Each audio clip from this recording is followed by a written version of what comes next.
Tapi pun, selamat pagi, pemirsa Berita Lampung kembali hadir menjumpai Anda bersama saya Iin Hermayani.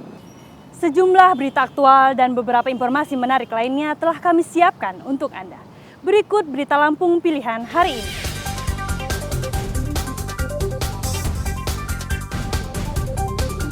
Muntahan material batu apung dari dalam Gunung Anak Krakatau mengotori pantai di Lampung Selatan.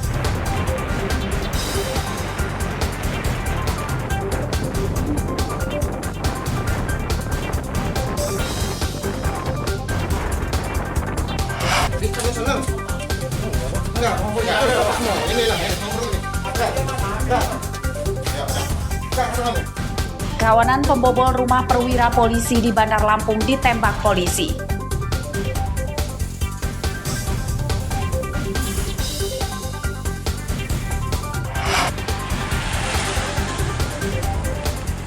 Kementerian Agama Lampung memperkirakan tarif naik haji pada tahun ini akan naik 70%.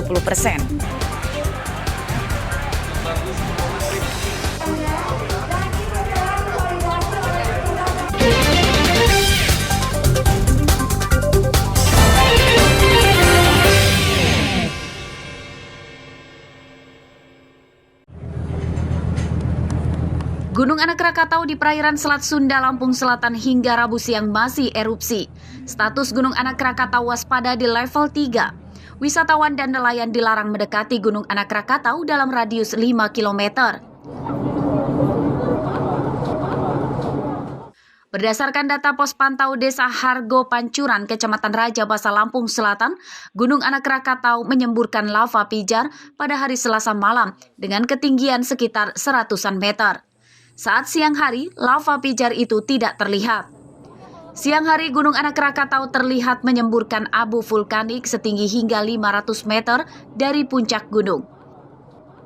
Tapi sejauh ini masih aman, karena erupsinya itu materialnya hanya jatuh di gunung-gunungnya aja, tidak kemana-mana.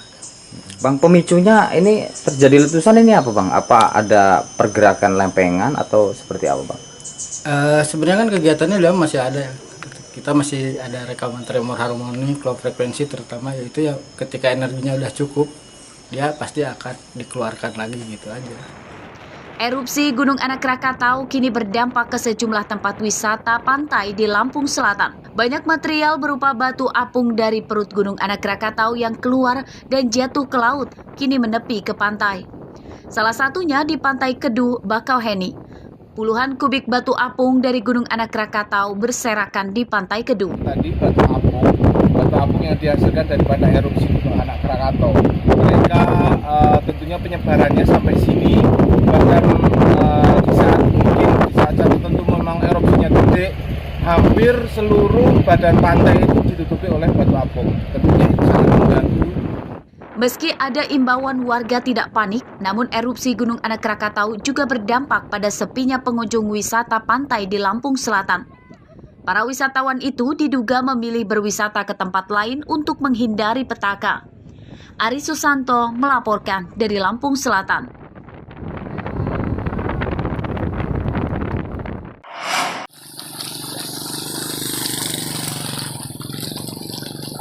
Jalan penghubung Desa Pagar Buana dan Balam Asri, Kecamatan Uai Kenanga, Tulang Pawang Barat, nyaris lumpuh lantaran terendam banjir pada Rabu siang.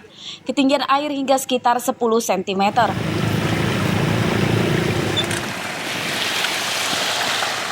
Banjir dipicu meluapnya air sungai Uai Bujuk akibat hujan lebat yang terjadi pada Selasa malam hingga Rabu dini hari. Banjir menyebabkan aktivitas warga hingga anak sekolah terhambat. Sejumlah polisi disiagakan di lokasi untuk membantu warga. Dan kalau hujannya kalau hujannya terlalu setiap hari deras gitu ya mesti banjir. Sampai setinggi mana sih biasanya? Ya cuma sampai segitu doang. Banjir. Tapi kalau misalkan sekolah bisa ya melintas? Bisa. Bisa. Tapi harus hati-hati. Iya. Ada nggak sih yang pernah terperosok gitu? Ada dulu. Kasihan warga ataupun anak-anak yang lewat di jalan ini takut nanti terjatuh ataupun ke bawah air yang masuk ke singkongan ataupun sawitan yang sebelah ini. Selain merendam jalan, banjir juga merendam perkebunan singkong dan sawit di dekat Sungai Uwai Bujuk. Mustaqim melaporkan dari Tulang Bawang Barat.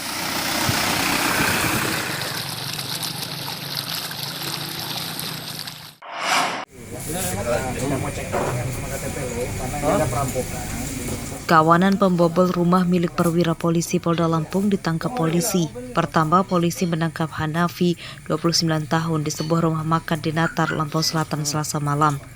Hanafi ditangkap tanpa perlawanan.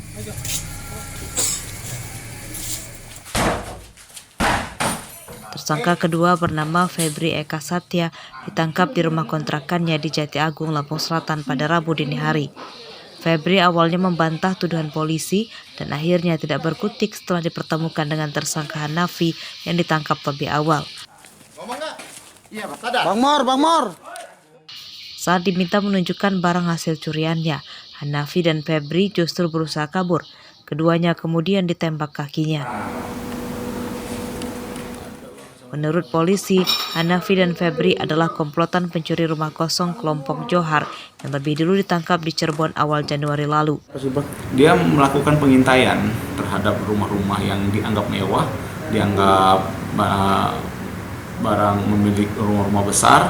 Dia intai, setelah itu dia amati, setelah itu bersama-sama rumah itu diketahui kosong, dicongkel, masuk ke dalam, terus mengambil harta-harta benda termasuk berangkas dari milik korban diambil, diangkat, setelah itu dibongkar, terus dibuang di salah satu sungai. Pencurian di rumah Kompol Zulkarnain di Tanjung Senang, Bandar Lampung itu terjadi pada Oktober 2022. Pencurian terjadi saat rumah korban sedang kosong. Johar, Hanafi, dan Febri masuk rumah korban dengan cara merusak jendela. Dari rumah polisi itu, para tersangka menggasak sebuah lemari berangkas berisi uang belasan juta rupiah, perhiasan, dan sertifikat tanah. Kerugian korban hingga ratusan juta rupiah. Robi Laste melaporkan dari Bandar Lampung.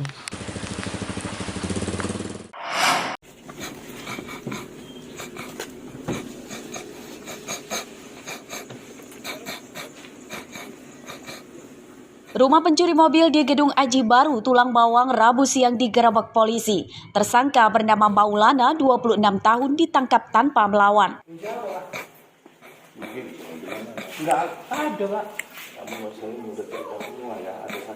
Penangkapan Maulana mengejutkan keluarganya. Saat diinterogasi polisi di rumahnya, Maulana mengakui perbuatannya. Mobil yang dicurinya itu belum dijual dan dititipkan di rumah salah satu temannya. Maulana kemudian dibawa ke tempat parkir mobil yang dicurinya. Menurut polisi, Maulana dan korban saling mengenal. Maulana awalnya meminjam mobil korban selama 2 hari. Saat itulah dia menggandakan kunci mobil korban. Setelah dikembalikan beberapa hari kemudian, mobil korban yang diparkir di sebuah kantor tambak udang di Pasena, Rawajitu Selatan dicurinya menggunakan kunci duplikat. Pelaku sendiri melakukan pencurian dengan modus menggandakan kunci asli dari kendaraan roda 4 tersebut. Lalu yang bersangkutan mengambil pada saat waktu mulai malam hari, lalu membawanya ke Kecamatan Gedung Aji Baru. Untuk kepentingan penyidikan, mobil yang dicuri Maulana disita sementara oleh polisi sebelum dikembalikan ke pemiliknya. Atas perbuatannya, Maulana terancam hukuman 7 tahun penjara. Mustaqim melaporkan dari Tulang Bawang.